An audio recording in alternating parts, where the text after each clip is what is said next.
រាត្រីថ្ងៃសៅរ៍ទី11 William ម៉ោង 11:30 នាទីយប់នេះក្របខ័ណ្ឌកំពូលអង់គ្លេស English Premier League ត្រឡប់មកអង្រួនអារម្មណ៍នៃគាំទ្រទៀតហើយហង្សក្រហម Liverpool ត្រូវបើកទ្វារកីឡដ្ឋាន Anfield ស្វាគមន៍ក្រុមភ្ញៀវ Fulham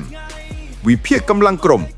ហង្សក្រហមលេងក្នុងដី Anfield តែងតែមានកម្លាំងចិត្តនិងការវាយសម្រុកដ៏សាហាវដើម្បីដណ្ដំ3ពិន្ទុប៉ុន្តែ Fulham មិនមែនមកទីនេះដើម្បីឲ្យគេស៊ីងាយៗទេ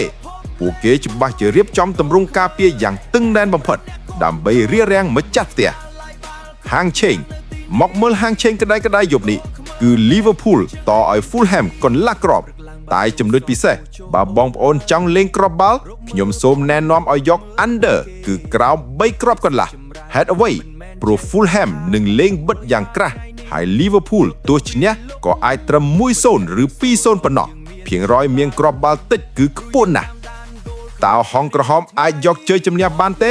ឬក៏គ្រាប់បាល់នឹងនៅក្រៅ3គ្រាប់កន្លះពិតមែន comment ទស្សន៍ទាយលទ្ធផលខាងក្រៅមកកុំភ្លេចចុច like និង subscribe ម្នាក់មួយផងដើម្បីទទួលបានតិចនិចពិសេសរាល់ថ្ងៃជួបគ្នាយប់នេះកាលវិភាគរបស់ Goal ខ្មែរវ័យ Liverpool កន្លះគ្រាប់ under 3.5 គ្រាប់